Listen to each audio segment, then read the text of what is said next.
Hello, and welcome to Kyber Shards, a 5th edition actual play show set in the Eberron campaign world. I'm Philip. And I'm Eric. And because it is Friday, you know it is another Kyber Shards Answers episode where we take questions from our community and discuss the most recent episode. This is probably going to be a short one. We didn't get a lot of questions. I think that's probably because we had an episode where Eric was on pretty recently. Scheduling is our full-time video editor, Eric, is going to take a much-deserved vacation, so we're going to have to front-load some of these for release. So the schedule's going to be a little off, but that's all right. So this will probably be a little bit shorter, but we did get one question that I think will generate some interesting conversation on the DM side with me and Eric, since he also DMs regularly, as you hopefully know from watching or from listening to Eberron Renewed. Yes. But this came from Darren. Go listen to it. Yeah, it's awesome. I'm on that too. Sorry, people in the Twitch chat gave me a hard time for not plugging the podcast enough on YouTube, so I'm trying to be better about that. So yeah, we have a podcast. It's great. And yeah, Eric is the DM or the GM because we play Genesis. Eric's the GM. I'm a player. It's a lot of fun. It's also in Eberron. Yeah, set in just Sharn. in Sharn. All your podcatchers, iTunes, Spotify, all that stuff. Eberron Renewed. So. Yeah, I probably should have said the name at some point. That would have been a better pitch. Anyway, Darren asks, Kyber Shards question, Philip, what do you think of how the push mechanic is going so far? I feel like it's going pretty well. I feel like early on we all forgot about it, and now we're remembering and maybe like overcompensating. Well, I think in the first couple of levels, people were really. I know in the first level, one of you didn't do it at all. Yeah, because it's like 25% of your hit points at that point. Yeah, you're in single-digit hit point mode. It's real dangerous. And now it's getting to a place where it's much more used. I mean, I really like the fact that at the end of an episode somewhere a bit back, I can't remember where this was, but a little bit back, I observed that there was a player whose character had not taken any damage in any encounter, but who was, down in low single-digit hit points just from pushing.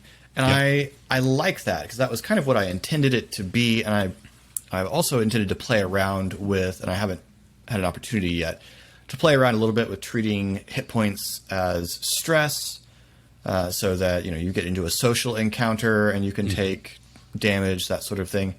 I haven't really had to yet, but I like that it's still pushing the hit points resource, without always having to have a fight. Yeah, and I think that reconceptualizing what hit points are is something that I think a lot of DMs could do to benefit their games. Because, I mean, as we saw, without getting into too many spoilers, if a new person goes to check out Eberron Renewed, but we recently discovered that for me, when somebody is out of hit points, Genesis is a different beast, but we're not going to get into that. I didn't have them fall unconscious. Like, it was just, they were done. Like they were effectively out of that encounter, even though they they weren't knocked out on the floor, kind of thing. And I think that recontextualizing hit points to where it's just your capacity to continue, can be an interesting way to view it as a GM and as a player. Being low on hit points and that being represented not by bleeding out on the floor, but just like slowing down or taking a breath or sitting down on the ground kind of thing might be interesting. So, yeah. And a lot of other systems have multi-track situations, like Genesis has both wounds and strain. Lots of systems have stress. The One Ring has both endurance and also hope. And falling low on either of those have different effects. So, but D&D doesn't, and so I was kind of trying to find a way to create a second track by using hit points from more things. And also, I just find that players tend to eventually get very, very powerful, and so having something else that the hit points can go towards made sense to me. So I'm pretty happy with it so far. I haven't felt the need. We had a discussion about whether or not it was going to be too light. And we discussed the possibility. The person that looked at his character sheet at the start of the last episode was like, why do I only have 8 hit points? What happened? No, it's not too light. Yeah. We had discussed an exponential growth in the damage, so that the second time you use it, it would double, and that time after that, it would, So there's some ways that I could still tweak it if, as we get higher in level, it becomes too much. I think once we hit like 10th level or something. Yeah. Because you have it based off of proficiency bonus, right? Or is it so I mean, at a certain point, it's going to get up to 5 at a go, but which will not be nothing, but yeah. But we'll see. It's still, I think we have it's very easy to tweak, but so far I think it's doing very well, and I'm very, very pleased with it. So, what do you think? Are you happy with having the option? Oh, I love having the option to do it.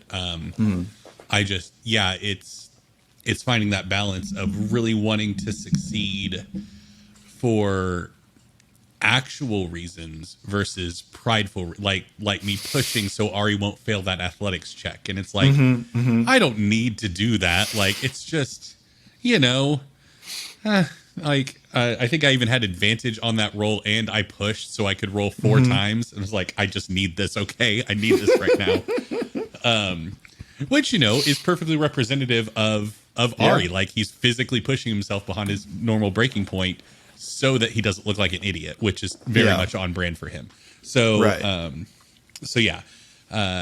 no, and I'm like, there were moments in the episode that's about to release where, starting with 8 hit points in the previous episode, you all can imagine that didn't improve greatly in the middle of a dungeon crawl.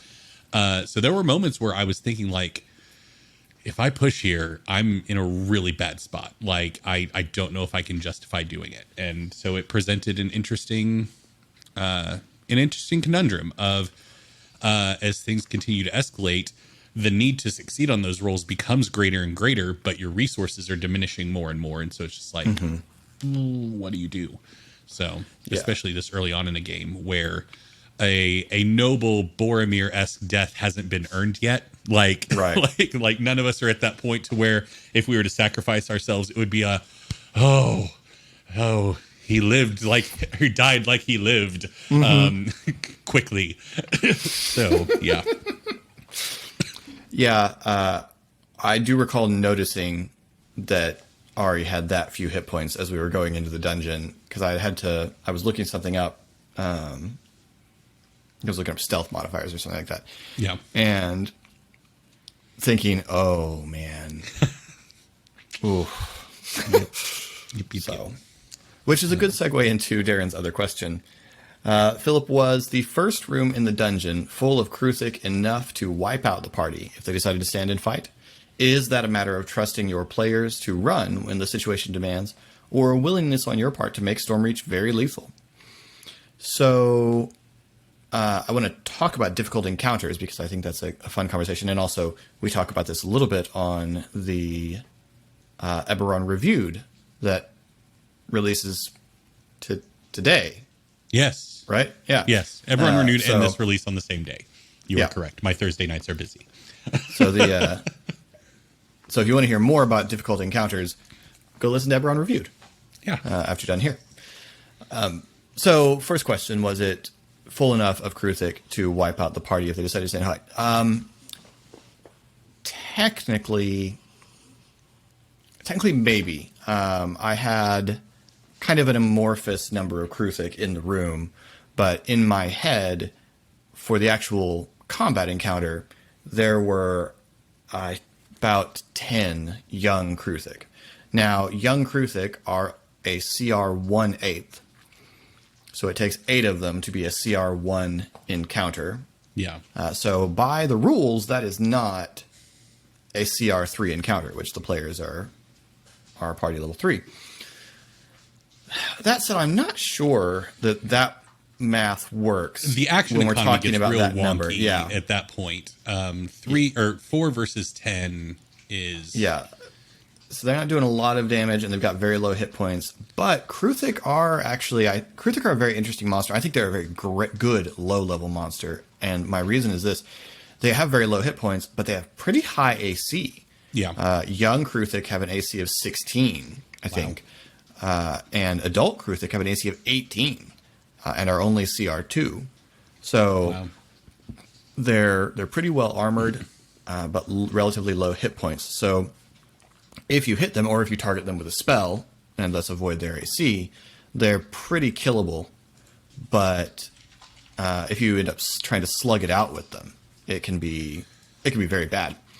Yeah. So I think the action economy might mean that CR would not be quite right. But by the rules of CR, yeah, no, it was a below level fight.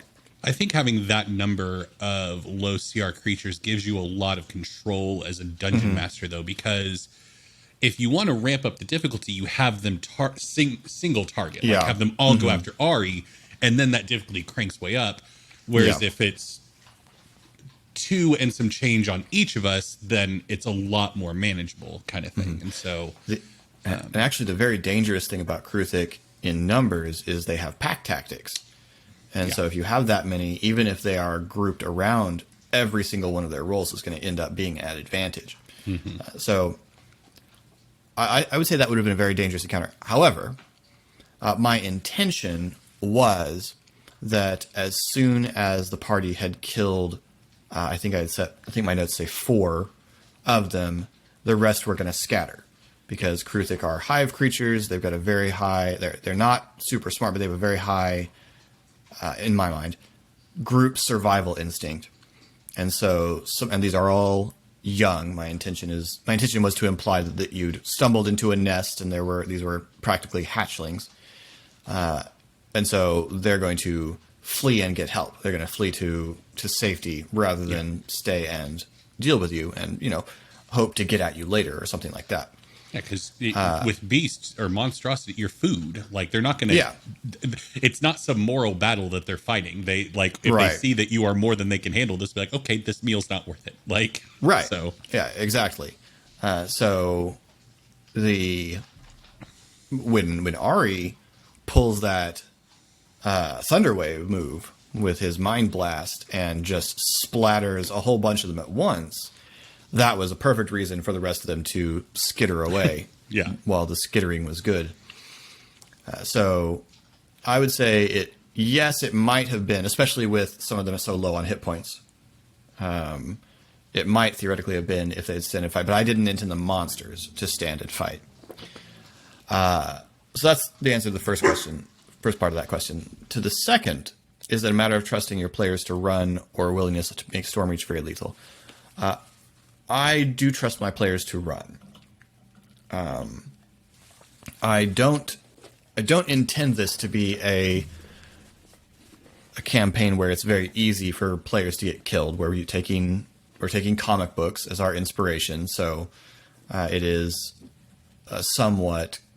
It's not especially gritty, right? So no, I'm not intending Stormreach to be super lethal. But very dangerous. If they had gone down in this fight, like if this fight had gotten out of control and they had gone down, my intention would be I'd either have found something to show up to save them, though in a complicated way, perhaps. Give us our Strider moment with the torch. Sure. Yeah, or possibly... the Kruthik would stow you for later, and you wake up in whatever their food storage method is, since, they had all just eaten. Yeah. So there are some ways I would have gone around just outright killing the party in that particular moment, I think. But it would have kind of depended on how things rolled out and what the narrative looked like. But no, I'm not intending it to be a very lethal campaign.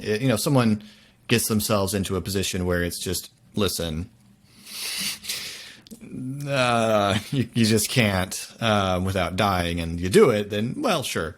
But otherwise, I kind of want the players to have some agency in deciding the moment, because again, it's comic booky, it's X-Men, so one of them dies, it needs to be big, it needs to be significant for the story and have some weight. And there are some places in this dungeon where I think you could do that, but I don't think this room was that place yet. Yeah. So maybe I would have had Donabella rescue them. That would have been funny. Yeah. We had some conversation about this on Eberron Reviewed because we had a very dangerous fight recently on that. What's your thought on? Do you think you could trust the Eberron Reviewed crew or Eberron Renewed crew to run? I feel fairly confident I could trust you guys to run. Yeah. If it got out of hand, because I have I've experienced enough D&D players that you can sort of tell where the cues are for, no, this isn't going to work. Yeah, I do. I think the tricky part with and I mean, it's also kind of there with this crew also. I think there's a lot of similarities in the in-fiction parties between Kyber Shards and Eberron Renewed. My concern would be running with everybody. Like if a party member were to go down, like Reynard were to go down in combat, am I 100% positive that somebody is going to grab Reynard's body to make sure he can get out? I don't know. Yeah.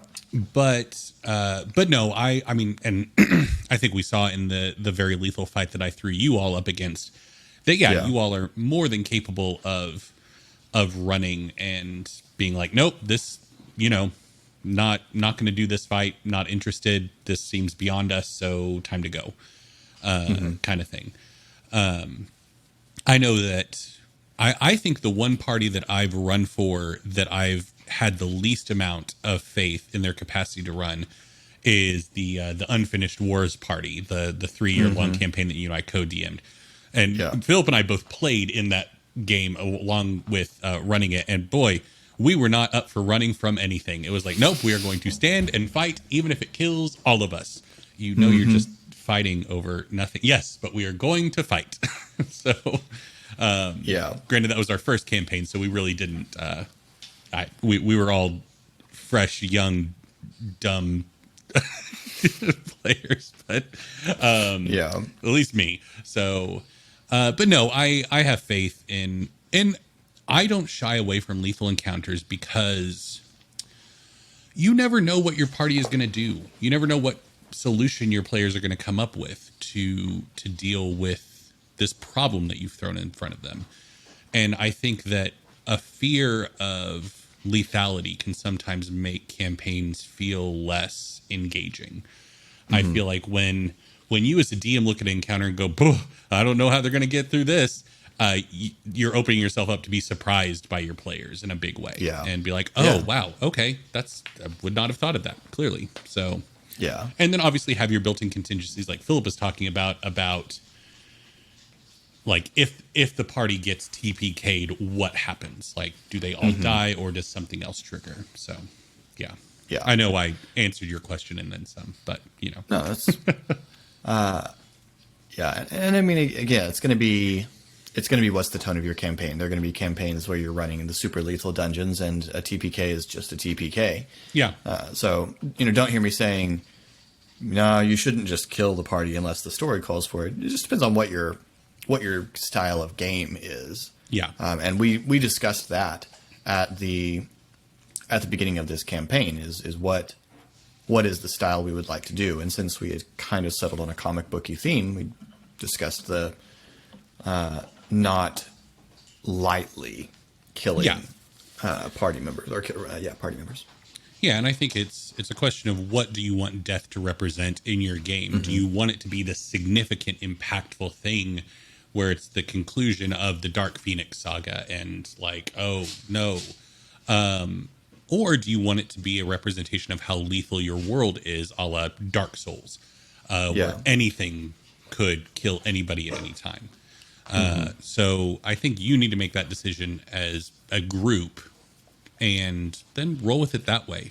Because, yeah, I tend to run games where I want death to be significant and not the player character death to be significant and not just a, well, sucks to suck. Time to roll up a new character. And so, yeah, because I think that we're both running games that are focused on, I'm going to have to use four fingers for these air quotes, heroes, rather than soldiers or everyday people kind of thing. So yeah. Yeah, definitely. I would say another thing I like about where we are in the game at this particular moment in the dungeon is that it didn't occur to me until you got into it. It really takes the pressure off of the debate about concealment that's been going on. Down here, there's absolutely no danger to using your mark to solve a problem. The monsters are Kruthic, so they're not, there's not a moral conundrum here. These are beasts they're monstrosities, but they're trying to eat you. Like there's not a moral, and they're obviously not endangered. So there's no moral issue to it. It's just let's go. And I like that the party seemed more comfortable with the use of the marks in combat, and Ari was willing to just open up with something big like that, because we really hadn't seen that in Ari from a combat perspective before, just opening up with a big attack. I don't think Ari's seen that from Ari before. Yeah. But yeah, I get what you're saying. Yeah. Yeah, it must be very difficult for Ari to be in a situation where there's absolutely no chance of talking his way out of this. Yeah, and that's what he do with that -1 strength modifier. He's not a puncher. So, but yeah, and I guess if I were playing Ari more true to character, he might have a more difficult time running from a hopeless fight because he has a -1 wisdom modifier. So he also has no survivability. Kruthic have a better sense of survivability than Ari does. So yeah, but that's funny. Ari's dumb, but he's not stupid though, because he does have a high intelligence. So yeah. Yeah. So, I mean, with that fight, because obviously, I guess, what did you think was going to happen with that fight? Because obviously, me rolling as well as I did caused that fight to just kind of, and it's gone kind of thing. Yeah. So were you intending that to be like a proper encounter where roll initiative? I intended it to be, narratively, my goal there was I want to alert you to the danger in this place. The danger in this place is there are some Kruthic that have set up a hive. So I want you to become aware of what's dangerous about this particular location, and I want you to encounter this victim. That there's a fresh victim of these Kruthic. So A, here are the kind of monsters that are down here at the moment, and B, you're not the only people that have been down here recently. Gotcha. So I kind of intended that to be what the room was for, and so the fight in this room I wanted to be short. So it was shorter than I expected it to be, but I wanted it to be short. I wanted it to go not more than a round or two, because I expected that with a round or two, especially. Now I actually thought that the especially was going to be Pog, because Pog's axe, because Fury's Edge has a bonus damage against monstrosities. And so I figured gotcha. Pog will have an opportunity. Pog will carve through a few things here, and the rest will run, and that's, but instead we got a cool Nova thing from Ari, and I think that was exactly as good. So, and just to we be get a little clear, investigation. Kruthic do speak a language, so as soon as Ari can get comprehend languages, he will be able to talk his way out of a situation with Kruthic. What do Kruthic speak? Kruthic. They speak the language okay. Kruthic, but they can Sure. speak a language. So Yeah. That's funny. and they have a -3 intelligence modifier with which I think is just high. I think that's the threshold. You have to have a like, 6. Okay. Yeah, you have to have a 6 for language. Okay. So well, that then would why do they be- have a language? That's odd. Maybe it's to imply the fact that being hive, they can communicate intelligently to each other, essentially, like ants. I don't know. Maybe. That's interesting. Well, okay. I say that. I believe 6 is the base for speech. Is the minimum for speech, but maybe I'm incorrect. Next opportunity, Ari's going to go down the start doing the weird ant dance stuff that insects do to communicate. That's a that'll Pixar go movie scene right there. Just Yep. what's he doing? That's exactly what that to is. the Kruthic. But yeah, so I mean, it ended up being some cool narrative moments that I didn't anticipate. I didn't anticipate having opportunity for Ari's mark on this occasion but the -1 roll was perfect. The natural 1 roll was perfect for the moment, and I didn't expect us to get a cool Ari blows a bunch of stuff up with his mind moment, which was also fun.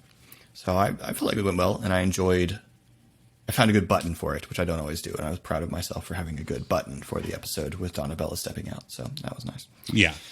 But yeah, that's about honestly, all, I think. Unless you got any other thoughts. Well, you kind of described them as a swarm coming out, which obviously makes sense with them being insectoids. So that's honestly the only reason I pulled my mark, because that's the only area affecting thing. So it's like everything else is single target. So I'm useless in this fight except for Thunderwave. So I guess I'll just see if I can deal with this out of the gate, and then we'll figure it out. So that was the only reason I went to that, is because I thought it was a swarm. And so I was like, okay, well, this is where I need to use this. So, yeah.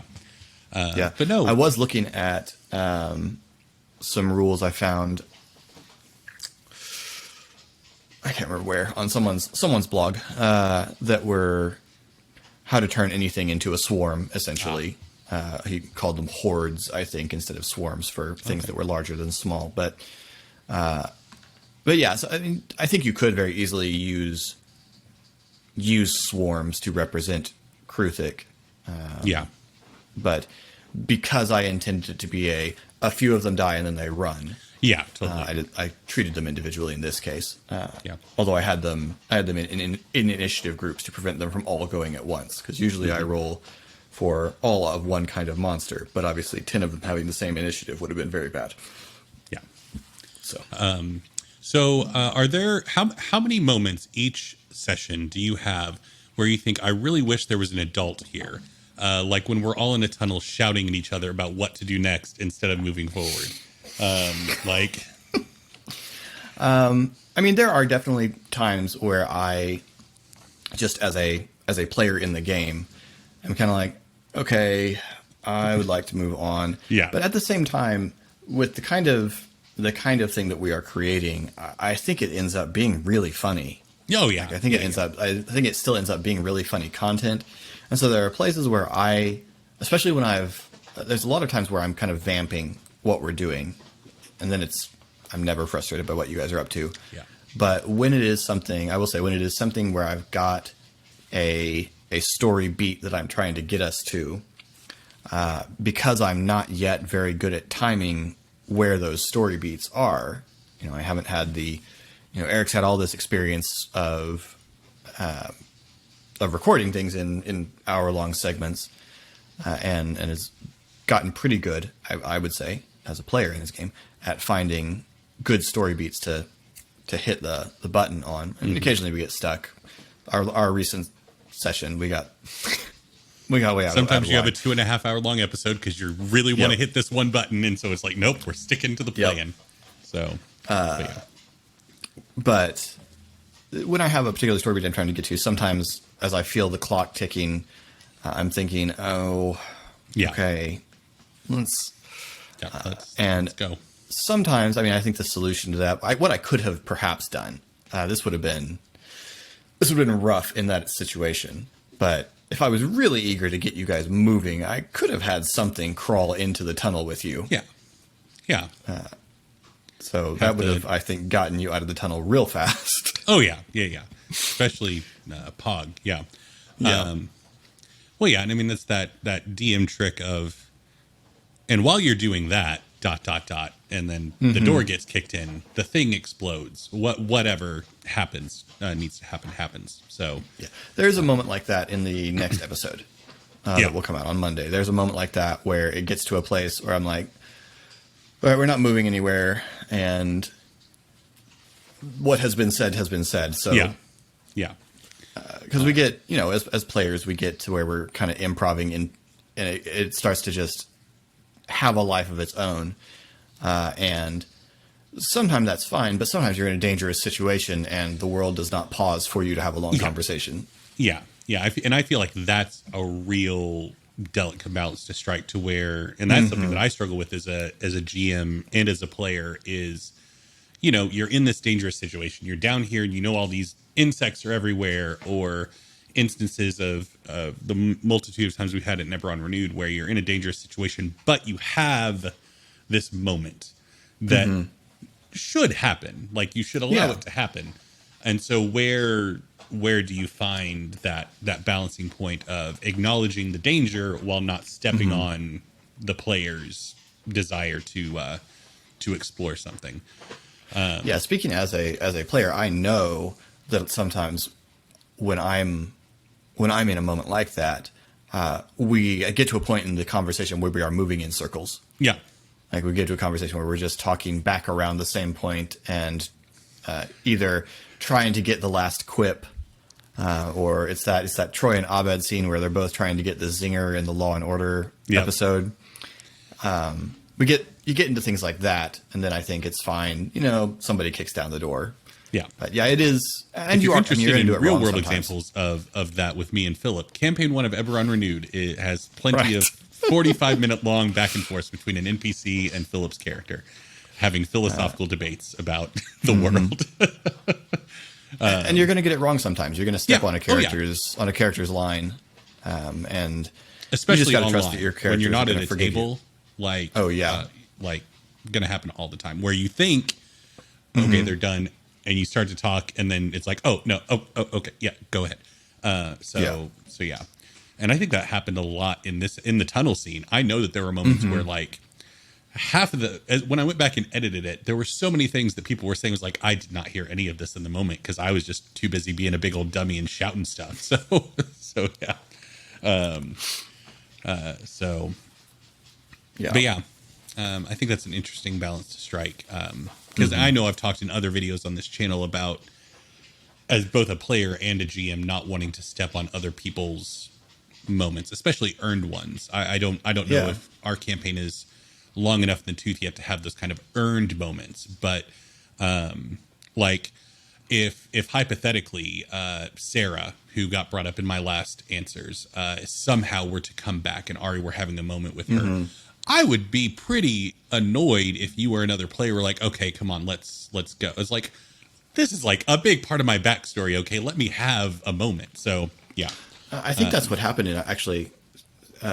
I think that's what happened in the session of Eberron Renewed that we just recorded, and is that, especially in the situation you give us I know this is a couple weeks out from releasing, so I won't get into it, but in the situation that you set us up with in the first episode of the next set, there was just a lot of really solid emotional conversation going on, and processing, and genuine character development. And so it was very hard. I think it would have been very hard to find the moment where you say, all right, your character's grown enough this hour. Let's your character for the very first time is beginning to unpack this emotional boulder they've been carrying on their shoulders. Let's pick up the pace a bit. Come on. Yeah. That's enough growth now. You save some for later. Let's So it's just an instinct. You build it up. It's like a muscle. You build up the ability to read that moment, but it's not. It's not easy. Well, I would say didn't have a lot of questions tonight, so I hope you've enjoyed this kind of halfway into a knowledge check episode about with me and Eric just chatting DM stuff. If you have, please feel free to hit the like and subscribe buttons down below. You'll get notified of all of Eric's other DMing advice, and soon probably a review for the upcoming book, Van Richten's Guide. Which I don't think will be. Oh, I got so it pretty in my hands. And you got both covers? Did they send you both covers? I got both of them in my hands. Jealous that you got both. That's such a pretty that limited edition one is such a pretty cover. Of all of they've the been limited they've been editions on point with the limited edition covers. Those have been real good. Yeah. But yeah, so there'll be a review of that once Eric gets a chance to finish reading through it next week. Hopefully, gonna try to knock it out this weekend. So if you want to catch Eric's thoughts on all of the new content coming up, hit that subscribe button and you'll get notified. If you would like to have a question submitted for next week, when it will be me and Casey and RA talking, feel free to drop it in the comments below. Also, let us know whether you're a part of a D&D party that's willing to run. Or is there a moment where your D&D party really should have run, but maybe didn't? And let us know how that went. As we'd love to hear more of your D&D stories in our comments, because it's delightful to live vicariously at other people's tables when we're given the opportunity to. Yeah. And of course, if you'd like to get in touch with us in any other way, we are on all social media at The Geek Pantheon. You can find all the links, including to our Discord, where there's a lot more discussion, below in the description. Did I forget any of the things that I'm supposed to do in the outro? I stream on Twitch every Sunday, Monday, and Tuesday. Almost. Sunday mornings, and then Monday nights. We don't really plug it that often, but one of our wonderful streamer friends, More Than a Mia, should plug it more often, has a watch party for the new Kyber Shards that come out on Monday nights, and the link to her Discord is in our Discord. If you want to be a part of a community and watch it together and comment on what's happening.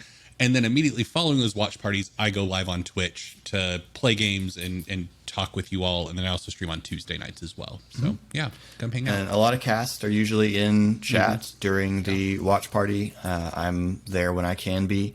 But it's a lot of fun to see live reactions to it. And I have discovered that it's a lot of fun because I almost never am watching y'all's facial reactions to what's happening in the adventure, because I'm zoned in. So that is a delight to me. But yes, come join us. It's a lot of fun.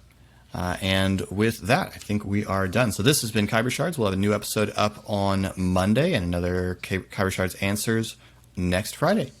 In the meantime, I'm Philip. And I'm Eric. Thanks for rolling with us. I pointed at myself and I'm Eric. That guy's Eric.